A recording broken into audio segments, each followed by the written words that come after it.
Like we don't convert a lot in that industry. So why would we look for underwater basket weaving items type thing?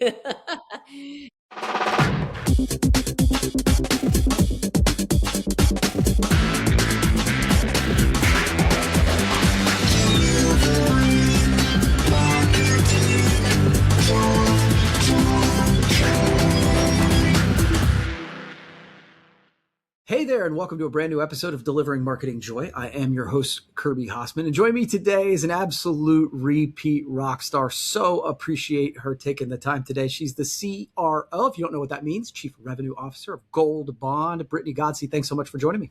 Hey, thank you for having me, Kirby. It's nice to boomerang back. Absolutely. And so she's the CRO, but she's also an AI kind of expert. We're going to dive into both topics today. So let's dive in, Britt. Let's start with your seat as Chief Revenue Officer. I'm curious of what you think really drives revenue today. That's a good question because there's a lot of levers that you can pull to drive revenue, especially in today's climate. I think for me personally, from the seat I'm sitting in now, revenue growth today is driven far less by activity and far more by clarity and coordination.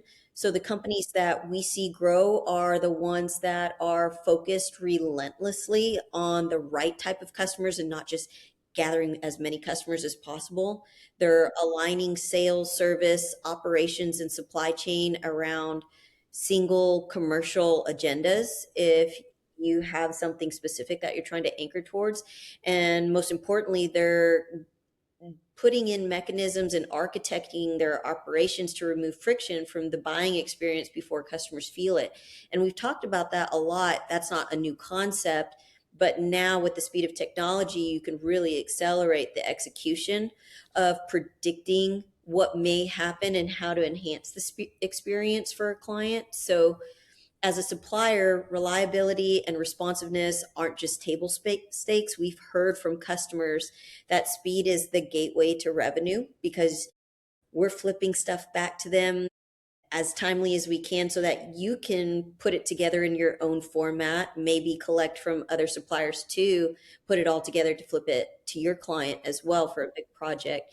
So we understand that. So we feel like ultimately having things like predictability, predictable service levels, predictable pricing logic, predictable execution, that builds trust, and that trust can compound into share of wallet over time. It's just communicating earlier on, making it easy to do business with, not a revolutionary concept, but it is hard to execute.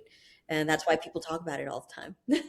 Yeah, I'm fascinated by that because it's like, I've been saying that a lot lately. Like speed is a superpower, and so to what you say. But I'm curious, and I'm just quick follow up.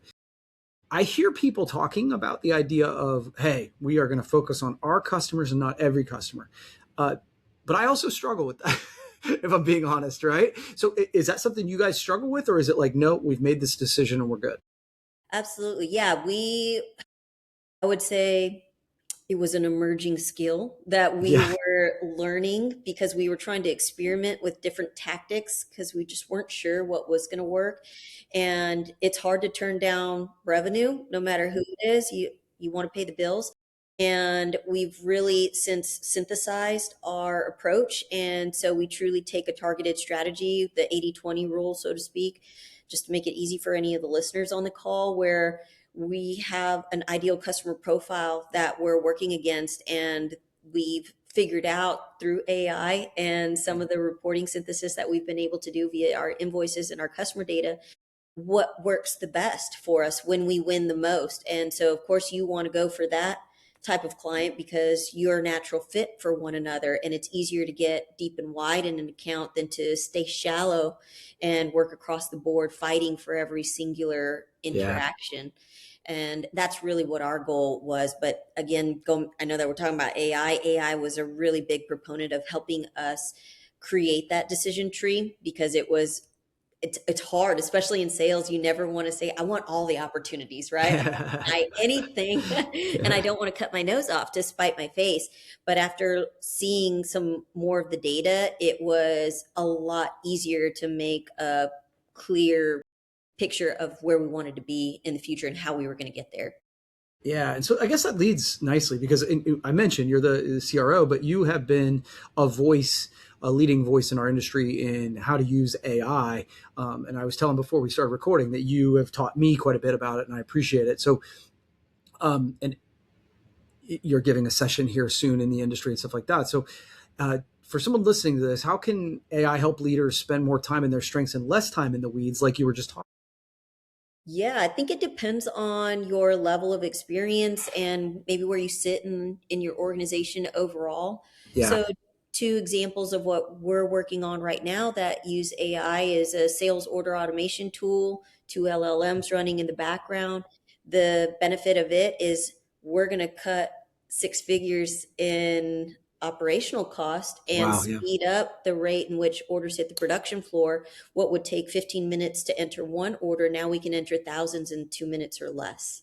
So the benefit of that is extraordinary, not just in cost savings, but also in expanding our service menu and the rush benefits that we can offer, the type of products that we can put on rush because we're giving our production floor more time to work those orders, right? And they're clean, they're not less likely to have human error with fat fingers and things like that. And you can redeploy that talent elsewhere. But if you're somebody who's just getting started, I would say that AI is the most powerful when it acts as a force multiplier for your judgment, not a replacement for it. And I think that's a big part of what people miss. They get excited about AI when they ask it to improve their writing for the first time, and then all of a sudden they can't live without it, and they forget that you need to use sound judgment and reason to stay responsible with it. So for leaders, I think the real value in AI is that it absorbs information synthesis, pattern recognition, first pass analysis, and that frees leadership up to spend time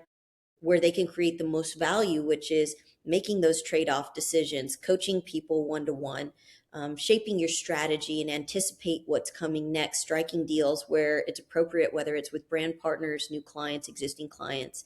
It's just a way of you repurposing your time instead of spending hours assembling data or chasing updates, which is what I used to do. I felt like, Yeah. man, I touched a lot of things to build one report, and I feel like I didn't do anything today, right? Because it Yeah. took me all day just to build that and sort of synthesize that information. And now I can walk into conversations already informed and focused on, well, what are we going to do about it? Right? I already Yeah. know what the landscape is. So it doesn't necessarily make leadership easier. It just makes it more effective, in my opinion, because it pushes leaders out of the weeds and back into the role that really only they can play right now. Yeah. And I guess again, I've taken this conversation off just because I know you can handle it, and B, it's just fun for me to do. But one of the things that I find, and you mentioned this, where you're like people just kind of turn over everything to AI, and that's where it goes sideways. I Yes. always view it as like my marketing assistant or my writing assistant or my like. If it was an employee, you'd never just be like, okay, looks good, I won't even read it. Right? Right. You would push back and you would say, "Oh, I don't like how this is phrased. Let's like." As long as you treat it like that, I've found to be really good. It's if you just abdicate versus delegate, I think that that's when you get into trouble. You know what I mean? Absolutely. I think trust but verify is always a Yeah, good motto to use with any AI tool, only because in the beginning I was hyper intrigued by it and was like, well, let's see what this thing can really do, right? And I'm yeah, yeah, asking yeah. it what I feel like are pimp my ride questions.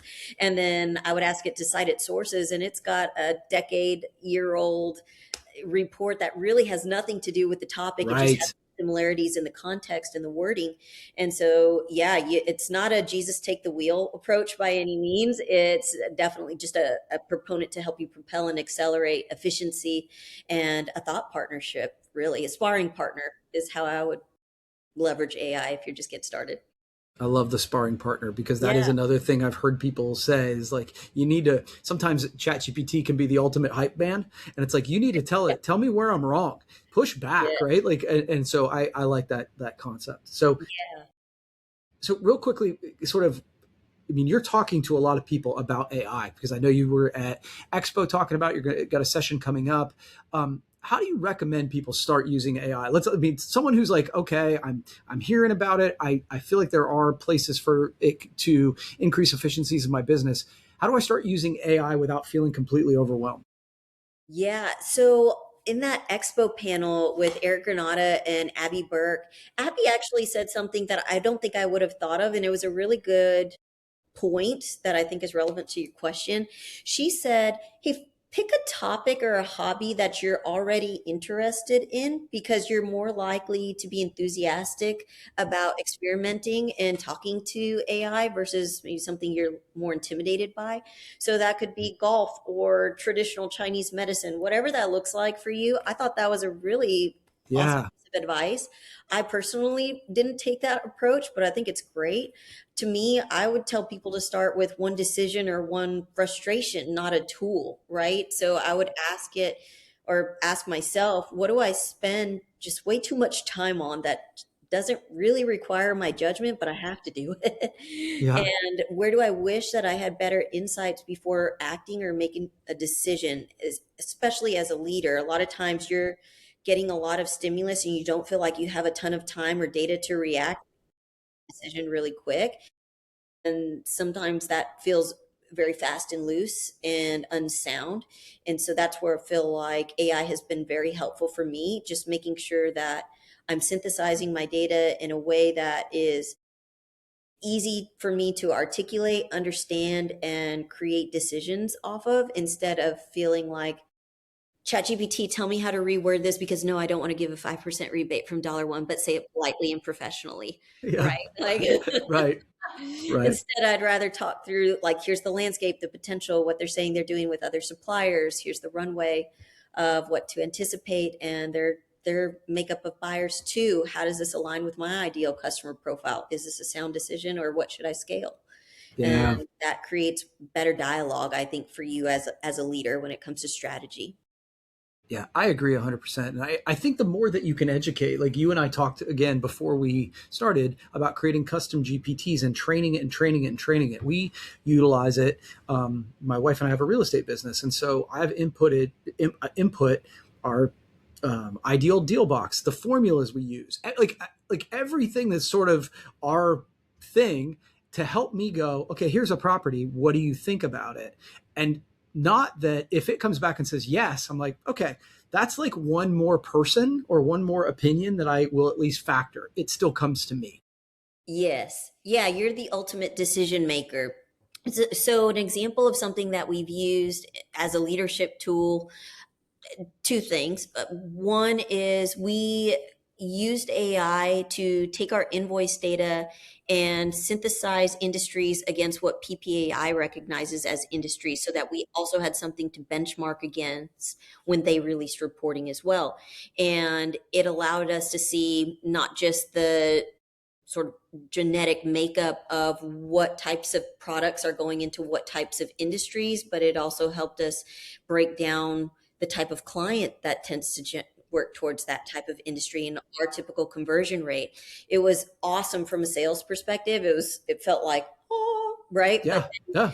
if from a marketing and product development runway, it was beyond powerful because we could say, hey, why are we going after these items that would fit into this vertical market when it doesn't align with where we win naturally, right? Like we don't convert a lot in that industry. So why would we look for underwater basket weaving items type thing? And Yeah. I think to your point, yeah, it's just you got to use your judgment too at the end of the Yeah. day.